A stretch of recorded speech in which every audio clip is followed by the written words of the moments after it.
जय हिंद दोस्तों, वेलकम है आप सभी का आपके अपने channel SK fire and safety. दोस्तों, मैं ये एसके फायर एंड सेफ्टी पे अभी जॉब का इन्फॉर्मेशन के लिए भी चालू किया हूँ कि क्योंकि मेरे कई सारे दोस्त जो सब्सक्राइबर हैं वो हर कंटेंट पे लिखते हैं सर 10th लेवल की वैकेंसी डालिए। एक हमारी बहन है वो लिखती हैं कि सर महिलाओं के लिए वैकेंसी डालिए। तो सिस्टर, आपको बता दूं कि हर वैकेंसी में अगर स्टेट गवर्नमेंट की है तो महिलाओं के लिए आरक्षण है, जैसे कि बिहार में अभी 35% आरक्षण है। लेकिन सेंट्रल गवर्नमेंट में क्या है, आपको कहीं ना कहीं थोड़ा सा फाइट करके आगे आना पड़ेगा। तो आज जो वैकेंसी लेकर आया हूं वो वैकेंसी है आयुष मंत्रालय CCRS की। दोस्तों, बात करें आयुष मंत्रालय एक जो मेडिकल मंत्रालय है, तो इसमें मेडिकल स्टाफ की मैक्सिमम रिक्रूटमेंट होती है। लेकिन इस बार जो वैकेंसी आई है वो LDC, UDC, सिक्योरिटी इंचार्ज, हर तरह की वैकेंसी है। उसी में से एक वैकेंसी है MTS की। यहां पे मैं आपको बता दूं थोड़ा सा CCRS के बारे में। CCRS जो है central council for research in Ayurvedic science, ठीक है। ये आयुष मंत्रालय के अंदर में आता है, जो कि भारत सरकार की एक मंत्रालय है। और इसका अगर हिंदी में हम लोग बात करें तो हिंदी में इसे बोलते हैं केंद्रीय आयुर्वेदिक अनुसंधान परिषद, ठीक है दोस्तों। अभी इसमें जो पोस्ट उभर कर आई है MTS की वो है टोटल 179 पोस्ट। अब क्या है दोस्तों, कई लोगों ने मुझे कमेंट किया सर वीडियो को थोड़ा शॉर्ट में करके और जल्दी बताइए। तो जल्दी बताने के लिए मैंने क्या पहले से लिख रखा है, सिर्फ आप लोगों को इंफॉर्मेशन देना है। तो चलिए हम लोग फटाफट देरी ना करते हुए आगे बढ़ते हैं। और आगे बढ़ने से पहले जो भाई बहन या सब्सक्राइबर जो नए हैं वो सब्सक्राइब करें मेरे चैनल को, लाइक शेयर करें, हाइप करें और बेल आइकन बटन को जरूर दबाएं, जिससे कि मेरा जो अगला नोटिफिकेशन है आपके पास ऑटोमेटिक पहुंच जाए। अब बात करते हैं CCRS आयुष मंत्रालय में MTS पोस्ट की। MTS पोस्ट दोस्तों भारत सरकार की ग्रुप C की पोस्ट होती है और ये मल्टीटास्किंग स्टाफ बोलते हैं। मल्टीटास्किंग स्टाफ में 2 कैटेगरी में वैकेंसी निकली है, जो कि जितनी भी वैकेंसी आई हैं उसमें सीरियल नंबर 26 में आप जाके देखोगे तो A से लेकर I तक जो MTS है वो स्पेसिफिक ट्रेड्स के लिए हैं, जिनका वैकेंसी 107 है। लेकिन 72 वैकेंसी जो है MTS की कंबाइंड आई हुई है, जिसके लिए कोई स्पेसिफिक नहीं है, वो ओनली 10th पास लेवल पे है, ठीक है दोस्तों।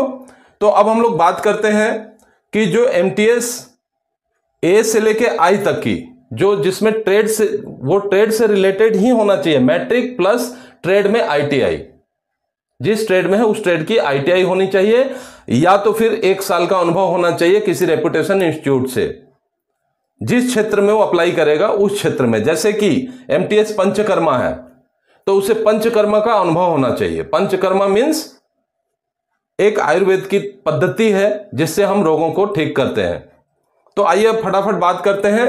MTS फील्ड अटेंडेंट की वैकेंसी है 1, MTS पंचकर्मा अटेंडेंट की वैकेंसी है 26, MTS फार्मेसी अटेंडेंट की वैकेंसी है 5, MTS ड्रेसर की वैकेंसी है 6, MTS कुक की वैकेंसी है 3, MTS वार्ड बॉय की वैकेंसी है 33, MTS वार्ड आया यानी महिलाओं के लिए। मेरी सिस्टर बोल रही थी ना कि सर आप महिलाओं के लिए वैकेंसी डालिए, देखिए यहां पे स्पेशल महिलाओं के लिए है MTS वार्ड आया 31। लेकिन इसमें क्या है बहन, आपको 1 साल का मैट्रिक विथ 1 साल का अनुभव होना चाहिए किसी भी हॉस्पिटल में, या प्राइवेट हॉस्पिटल हो या कोई भी हो, उसमें 1 साल का अनुभव होना चाहिए आया का, ठीक है। तो MTS वार्ड आया महिला के लिए 31, ठीक है। MTS एनिमल अटेंडेंट के लिए 01 और MTS मशीन रूम अटेंडेंट के लिए 01, यानी एक वैकेंसी। तो ये टोटल हो गई 107 वैकेंसी, ठीक है। बात करें इसके क्वालिफिकेशन की तो मैट्रिक प्लस ITI होना चाहिए रेस्पेक्टिव ट्रेड में, जैसा कि मैंने बताया था। नहीं तो मैट्रिक प्लस 1 ईयर का experience from any government recognised और reputed institution in respective discipline in MTS, ठीक है, जो A से I तक है उसमें। अब बात करें विदाउट ITI, जो कि सिर्फ मैट्रिक पास आवेदन कर सकते हैं, वो है MTS कंबाइंड की वैकेंसी है। मल्टीटास्किंग स्टाफ कंबाइंड, ठीक है, वो 72 है, ठीक है। 72 में क्या है, आपको 10th पास चाहिए, ओनली 10th पास। चलिए फटाफट दोस्तों बात करें हम लोग कि इस वैकेंसी में कैटेगरी वाइज, यानी कि किस कैटेगरी को कितनी वैकेंसी है, ठीक है ना। तो हम लोग फटाफट यहां पर एक लाइन एक लिख लेते हैं। यहां जो जनरल कैंडिडेट है उनकी 83 वैकेंसी है, जो ईडब्ल्यूएस है उनकी 16 वैकेंसी है, जो ओबीसी हैं उनको 18 वैकेंसी है, ठीक है, और एसटी भाइयों के लिए टोटल 12 पोस्ट हैं और एससी भाइयों के लिए 20 पोस्ट हैं, ठीक है। ये तो आपके 179 में से कैटेगरी हो गई, general, EWS, OBC, ST and SC, ठीक है। अब इसमें पीडब्ल्यूबीडी, जो पीपुल विथ बेंचमार्क डिसेबिलिटी और एक्स सर्विसमैन कैंडिडेट्स के लिए भी वैकेंसी है दोस्तों। अब बता दूं कि ये 179 में जो पीडब्ल्यूबीडी के लिए किस किस के लिए कितनी वैकेंसी है, तो एमटीएस फील्ड अटेंडेंट में पीडब्ल्यूबीडी के लिए कोई वैकेंसी नहीं है। एमटीएस पंचकर्मा में पीडब्ल्यूबीडी भाइयों के लिए 2 वैकेंसी है, जिसमें एक डीफ यानी कि बहरा या ऊंचा सुनना, ठीक है, उनके लिए है, और एक मल्टीपल डिसेबिलिटी, जो पैरों से हाथों से विकलांग है या कोई और उनको डिसऑर्डर है, उनके लिए है, ठीक है। तो 26 में से 2 पोस्ट जो है वो पीडब्ल्यूबीडी को रिजर्व है, ठीक है। एमटीएस फार्मेसी अटेंडेंस के लिए कोई नहीं है। एमटीएस ड्रेसर के लिए 1 सीट रिजर्व है, डीफ या ऊंचा सुनने वालों के लिए, यानी जो बहरापन के शिकार हैं और जो ऊंचा सुनते हैं उनके लिए 1 पोस्ट है, 6 में से 1, ठीक है। अभी बात करें एमटीएस वार्ड बॉय की, तो 33 वैकेंसी जो एमटीएस वार्ड बॉय की टोटल है, उसमें से आपको 1 सीट डीफ या ऊंचा सुनने वालों के लिए है, ठीक है। सेम इसी प्रकार एमटीएस वार्ड आया जो है, उनमें 31 में से 1 सीट पीडब्ल्यूबीडी भाई जो ऊंचा सुनते हैं, बहरा है, उनके लिए है, ठीक है। और एमटीएस कंबाइंड में टोटल पीडब्ल्यूबीडी कैंडिडेट्स के लिए 5 वैकेंसी है।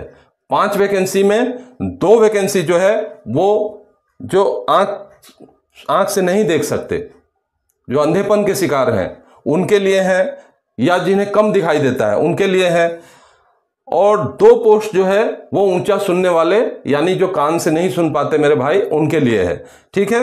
और जो 1 वैकेंसी है, यानी 5 में से 2 अंधेपन का शिकार, 2 बहरेपन का शिकार, और 1 जो है वो है multiple disorder. Multiple disorder means हाथ या पैरों से विकलांग है या कोई शरीर के अन्य डिसऑर्डर्स हैं, ठीक है। क्लियर हो गया आपको पीडब्ल्यूडी की वैकेंसी। अब बात करें एक्स सर्विसमैन जो भाई हैं उनके लिए कितनी वैकेंसी है, तो जो एक्स सर्विसमैन कैंडिडेट्स हैं उनके लिए टोटल 33 पोस्ट हैं।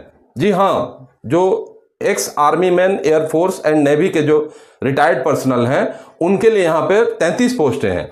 33 में से अब देखें किसमें कितनी पोस्टें हैं। एमटीएस फील्ड अटेंडेंट की 1 पोस्ट है जो एक्स सर्विसमैन के लिए रिजर्व है, ठीक है। एमटीएस पंचकर्मा के लिए 2 पोस्ट है जो हमारे एक्स सर्विसमैन के लिए, भाइयों के लिए रिजर्व है। सेम इसी प्रकार एमटीएस फार्मेसी अटेंडेंट के लिए 1 पोस्ट रिजर्व है। सेम एमटीएस ड्रेसर के लिए 2 पोस्ट रिजर्व है। ये सारे एक्स सर्विसमैन भाइयों के लिए है। एमटीएस कुक के लिए 1 पोस्ट रिजर्व है, और एमटीएस वार्ड बॉय के लिए 3 पोस्ट रिजर्व है, और एमटीएस एनिमल अटेंडेंट के लिए 1 पोस्ट रिजर्व है, और एमटीएस मशीन रूम अटेंडेंट के लिए कोई पोस्ट रिजर्व नहीं है। बात करें एमटीएस कंबाइंड में जो 72 वैकेंसी है, उसमें से 17 सीट जो है वो एक सर्विसमैन कैंडिडेट्स के लिए है। कितने? 17 सीट, ठीक है भाइयों। तो ये टोटल लेके 33 सीट्स एक सर्विसमैन के लिए रिजर्व है, ठीक है।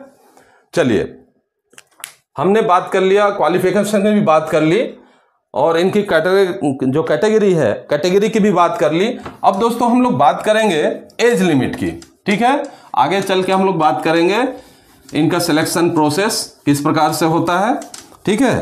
और ये मेरे ख्याल से एमटीएस की बहुत अच्छी वैकेंसी है, इसमें प्रमोशन वगैरह भी बहुत बढ़िया रहता है, तो आप लोग चूके नहीं और इसे फटाफट अप्लाई कर दें, ठीक है। अब देखिए सवाल उठता है कि अप्लाई करने के और क्या क्या क्राइटेरिया हैं, कब से अप्लाई कर सकते हैं हम लोग। चलिए थोड़ा सा इस पर डिस्कशन कर लेते हैं। मैंने पिछले वीडियो में जो डाला था एक सिक्योरिटी ऑयल एंड फायर का डाला था, उसमें यह बताना भूल गया था कि कहाँ के लोग आवेदन कर सकते हैं, क्योंकि आजकल जो वैकेंसी आ रही हैं कई वैकेंसियाँ स्टेट लेवल की भी निकल रही हैं जो लोकल बेस पे हैं। तो दोस्तों ये जो वैकेंसी है ये ऑल इंडिया लेवल के कैंडिडेट्स अप्लाई कर सकते हैं, ठीक है। और इसकी जो स्टार्टिंग डेट है वो है 1 अगस्त 2025, ठीक है। स्टार्टिंग डेट कितनी है? 1 अगस्त 2025 से स्टार्ट है और 31 अगस्त 2025 को समाप्त हो जाएगी, ठीक है। ऑनलाइन आवेदन करना है 1 अगस्त से 31 अगस्त तक, ठीक है दोस्तों। अच्छा, अब इसमें अपन बात करें एज की, तो एज किसकी कितनी है, ठीक है ना। तो एज जो है वो 18 से 27 साल, ठीक है। 18 से कितना? 27 साल, ठीक है। ये किसके लिए है? जनरल कैंडिडेट्स के लिए। ओबीसी के लिए इसमें +3 कर लीजिए यानी कि 30 साल, ठीक है। और एसटी एससी कैंडिडेट्स के लिए +5 कर लीजिए, जो कि एज पर गवर्नमेंट रूल है, इसमें बोलने का कुछ है ही नहीं, सीधा जो है नॉर्मल गवर्नमेंट का रूल है कि ओबीसी कैंडिडेट्स को 30 साल, एससी एसटी को 32 साल और ये जनरल ईडब्ल्यूएस के लिए 18 से 27 साल। क्लियर? बिल्कुल। अभी देखिए हम लोग बात करें जो एक्स सर्विसमैन कैंडिडेट्स के लिए एज का क्या रिलैक्सेशन है। तो एक्स सर्विसमैन कैंडिडेट्स के लिए जो गवर्नमेंट का रूल है वो ये है कि उनकी जितनी सर्विस उन्होंने की है आर्मी, एयरफोर्स, नेवी में, उससे +3 इयर्स का छूट इसमें देते हैं, ठीक है। और जो गवर्नमेंट एम्प्लॉय, जो ऑलरेडी गवर्नमेंट एम्प्लॉय है दूसरे विभाग में और इसी पोस्ट पे आना चाहते हैं, तो उनके लिए 40 इयर्स तक है। क्लियर? ठीक है। अब हम लोग बात करेंगे इसका पे लेवल क्या है, ठीक है दोस्तों। ये जो एमटीएस की पे लेवल है वो हमारे सेंट्रल गवर्नमेंट में पे लेवल 1 में आता है, ठीक है। पे लेवल 1 में आता है। पे लेवल 1 का जो बेसिक है वो है पे मैट्रिक्स लेवल 1, कितना है? 18,000 से स्टार्टिंग होती है, ठीक है। पे लेवल 1 की बेसिक जो है वो 18,000 से स्टार्टिंग होती है और 56,900 इंक्रीमेंट लगने के बाद 56,900 तक जाती है, ठीक है दोस्तों। तो अगर आपका सिलेक्शन होता है तो आपकी बेसिक रहेगी 18,000, ये बेसिक को बोलते हैं बेसिक पे, प्लस इसमें डीए जो कि आज के डेट में सेंट्रल गवर्नमेंट एम्प्लॉइज की है 55%, तो इसमें डीए जोड़ लीजिए, प्लस एचआरए। ये डिपेंड करता है आप किस सिटी में है। अगर ए क्लास सिटी है तो आप 30% जोड़ लीजिए, बी क्लास सिटी है तो आप सीधा 20% जोड़ लीजिए और सी क्लास सिटी में 10% जोड़ लीजिए। तो बेसिक पे प्लस डीए प्लस एचआरए, इसके अलावा आपको मिलेगा ट्रांसपोर्ट अलाउंस। ट्रांसपोर्ट अलाउंस कितना मिलता है वो भी सिटी के ऊपर है, ठीक है। अगर आप सी क्लास सिटी में है तो 900 रुपया प्लस डीए, ठीक है, उस पर डीए भी मिलता है। और बी क्लास सिटी में है तो 1800 रुपया प्लस डीए, और अगर ए क्लास सिटी में है तो 3600 रुपया प्लस डीए, ठीक है। ये आपको टीपीटी इतना मिलेगा। तो अब आप इससे अंदाजा लगा लीजिए कि आपकी सैलरी कितनी बनने वाली है। बात हो गई दोस्तों ये सैलरी की, ठीक है। ये सैलरी लगभग आपको, अगर आप एचआरए 30% और टीपीटी 30% ले रहे हैं ना, तो ये लगभग आपको जाने वाली है 50,000 के आसपास, ठीक है। इसके अलावा और भी सुविधाएं हैं, जैसे कि चिल्ड्रन एजुकेशन अलाउंस। आपके 2 बच्चों को 12 तक की शिक्षा फ्री होने वाली है, उसकी पूरी पैसा जो है वो गवर्नमेंट देगी, एक फिक्स अमाउंट, ठीक है। तो वो भी अच्छा खासा अमाउंट है। दूसरा मेडिकल, आप और आपके ऊपर जो डिपेंडेंट हैं उनके लिए या तो मेडिकल रिम्बर्समेंट की सुविधा है या कहीं पे मेडिकल अलाउंस भी मिलते हैं, ठीक है। बात हो गई सुविधाओं की। अब अपन आगे बात करते हैं कि इसका सिलेक्शन प्रोसेस क्या है। ठीक है दोस्तों, इसका सिलेक्शन प्रोसेस क्या है। हम लोग फटाफट आगे बढ़ते हैं। Selection process, selection process. अब इसमें एक बात बता दूं दोस्तों, ये जो सिलेक्शन प्रोसेस है इसका दो पार्ट में है। एक तो आपका ऑनलाइन सीबीटी टेस्ट होगा, नंबर 1। पहला online computer based test exam होगा। उस एग्जाम में जो पास होते हैं, क्वालिफाई होते हैं, उन्हीं का डॉक्यूमेंट वेरिफिकेशन होगा। और फिर डॉक्यूमेंट वेरिफिकेशन में आपको ओरिजिनल सर्टिफिकेट देखने के बाद आपकी मेरिट के आधार पे आपका सिलेक्शन हो जाएगा। दोस्तों, ना इसमें कोई इंटरव्यू होने वाली है, ना इसमें कोई फिजिकल है, मेडिकल भी नॉर्मल है, कोई इतनी हार्ड नहीं है जैसे पुलिस पैरामिलिट्री में सेप 1 कैटेगरी है या हार्ड है। ये नहीं होना चाहिए, आंखें महंगी नहीं होनी चाहिए, हाथ लूला नहीं होना चाहिए, लंगड़ा नहीं होना चाहिए, टैटू नहीं होना चाहिए, ऐसा कोई बाउंडेशन नहीं है, नॉर्मल मेडिकल है। तो ये एक बहुत ही अच्छी वैकेंसी है और सिलेक्शन प्रोसेस बहुत ईजी रहने वाला है। बट इसमें एक चीज आपको बताऊं कि ये वैकेंसी 6 साल के बाद आई है। ठीक है, ये वैकेंसी 6 साल के बाद आई है। तो इसमें कुछ इन्होंने क्या किया है कि रिटन के सिलेबस में थोड़ा सा परिवर्तन किया है। ठीक है, तो रिटन टेस्ट जो आपका रहने वाला है, मैंने जैसा कि बताया, सीबीटी ऑनलाइन एग्जाम होगा, जो कि ऑब्जेक्टिव टाइप क्वेश्चंस भी हो सकते हैं, मल्टीपल चॉइस क्वेश्चन भी हो सकते हैं। और ये जो है इसके 3, अगर एग्जाम का बताऊं तो 3 भाग है। एक है कि आपको एसएससी जो स्टाफ सिलेक्शन कमीशन का एमटीएस का सिलेबस है ना, as per staff selection commission MTS syllabus, ठीक है, उससे आपको 70% क्वेश्चन आएंगे। ठीक है, as per SSC MTS syllabus 70% question आएंगे। दूसरा जो है आपका जीके या जनरल अवेयरनेस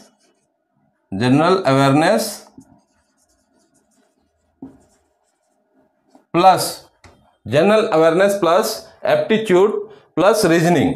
ठीक है ना, एप्टीट्यूड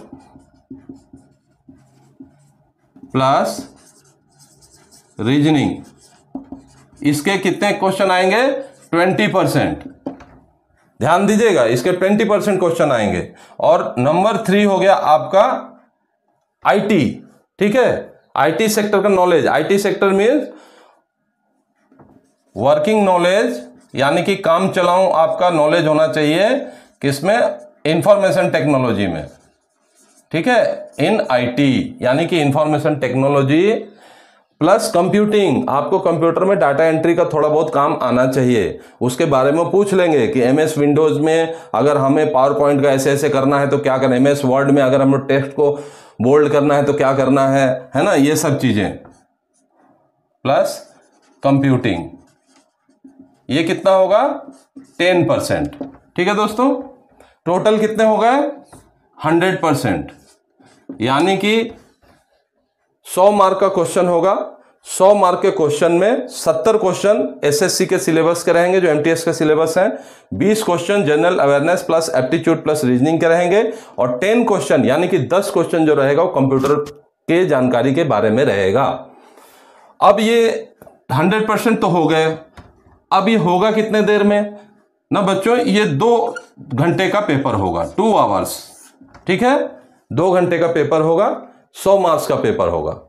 क्लियर? अभी कोई डाउट नहीं है इसमें? ठीक है, अब हम लोग बात करते हैं इसमें फीस की, कि भैया ये जो इसका फीस है वो कितना है और किस किस के लिए है।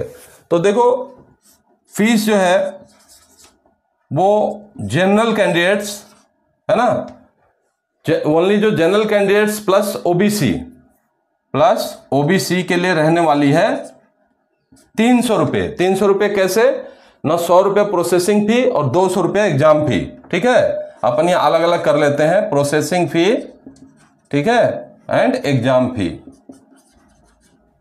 ठीक है,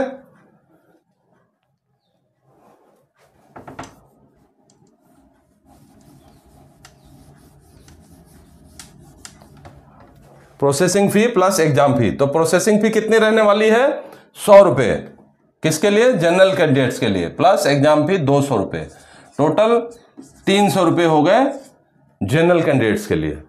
ठीक है दोस्तों, अब बात करें हम लोग जितने भी रिजर्व कैंडिडेट्स हैं, यानी कि ST, SC, EWS, है ना, एक सर्विसमैन, PWD, देखिए ये हमने कर दिया था जनरल OBC। अब बात करेंगे ST, SC, EWS, एक सर्विसमैन एंड वोमेन, महिलाओं के लिए। ठीक है दोस्तों, ये रहने वाला है आपका सिर्फ प्रोसेसिंग फी 100 रुपये, ओनली प्रोसेसिंग फी 100 रुपये। एग्जामिनेशन फी के लिए इनको पूरा छूट है, कोई एग्जामिनेशन फी नहीं लगने वाला है। तो ST, SC जो रिजर्व कैंडिडेट्स हैं, EWS, एक्स सर्विस, उनके लिए 100 रुपये फीस, और जो जनरल प्लस OBC है उनके लिए मात्र 300 रुपये फीस। ठीक है दोस्तों, तो ये थी पूरी जानकारी आपको केंद्रीय आयुर्वेदिक अनुसंधान परिषद के MTS मल्टीटास्किंग स्टाफ की। ठीक है, अब इसमें थोड़ा सा हम लोग डिस्कशन कर लें कि MTS को बहुत लोग क्या है समझते हैं, यार छोटा रैंक है। दोस्तों ये छोटा रैंक जरूर है, पर इससे आपको आगे भविष्य में देखो कितनी फायदा होने वाली है। एक तो इस रैंक को लेने के बाद आपका सेंट्रल गवर्नमेंट में छूट मिल जाता है, जैसे कि CGL, CHSL या सेंट्रल गवर्नमेंट की कोई भी जॉब है उसमें आपको 10 साल की छूट मिल जाएगी, क्योंकि डिपार्टमेंट आप केंद्र सरकार के एम्प्लॉय हो गए। केंद्र सरकार के एम्प्लॉयजों को सभी जगहों पे कम से कम 5 से 10 साल की छूट मिलती है। ठीक है, तो अब आपकी इच्छा है कि यार मैं CHSL में एक्साइज इंस्पेक्टर बनूं, कस्टम इंस्पेक्टर बनूं या इनकम टैक्स इंस्पेक्टर बनूं, तो आपको सीधा आपके हाथ में 5 से 10 साल आपको मिल जाएगा तैयारी करने के लिए। तो आप दिमाग वहां लगाओ कि MTS में जाके क्या मैं परमानेंट MTS बन के रहूंगा? नहीं, आप इसमें आगे बढ़ सकते हो सेंट्रल गवर्नमेंट की उम्र की छूट लेकर। दूसरा, ये डिपार्टमेंट आपको आगे पढ़ने के लिए मौका देता है, जो आप डिपार्टमेंट से परमिशन लेके और आगे ऊंची शिक्षा हासिल कर सकते हो। ठीक है, तीसरा कि आप अगर कहीं कुछ भी ना करो तो सिर्फ MTS बनने के बाद आपका प्रमोशन हो जाएगा LDC, UDC और आप असिस्टेंट तक जा सकते हो। असिस्टेंट मीन्स लेवल 6-7 तक आप जा सकते हो। ठीक है, तो ये थी बातें MTS की। तो दोस्तों देरी ना करते हुए आप लोग 1 अगस्त से इसका जो आवेदन शुरू हो रहा है उस आवेदन के तहत ऑनलाइन की तैयारी कर लें और आवेदन करना चालू कर दें, और 31 अगस्त से पहले इसे आवेदन करके प्लीज मेरे जो ये वीडियो है इस पर कमेंट कर दें कि सर मैंने आवेदन कर दिया। एक और वीडियो में इसमें डालूंगा स्पेशल आप लोगों का जो सिलेबस है उसमें क्या क्या टॉपिक रहेगा और किस किस बारे में तैयारी करनी है। तो चैनल को सब्सक्राइब करें, कमेंट करें, लाइक करें, शेयर करें, अपने दोस्तों को अपने ग्रुप में जरूर शेयर करें, जिससे कि और भाइयों को जानकारी मिल सके। मुझे बहुत खुशी होगी कि अगर कोई बेरोजगार भाई मेरी इस वीडियो को देखकर अप्लाई करके और कुछ सीख कर अगर MTS बन जाता है और आगे प्रमोशन करके UDC, LDC या LDC जो डिपार्टमेंट एग्जाम देके CHSL, CGSL से एक्साइज कस्टम इंस्पेक्टर तक पहुंच जाता है तो बहुत ही खुशी होगी। वीडियो देखने के लिए धन्यवाद। अगले वीडियो का इंतजार कीजिए, बिल्कुल अपडेट लेकर आऊंगा। जय हिंद, धन्यवाद।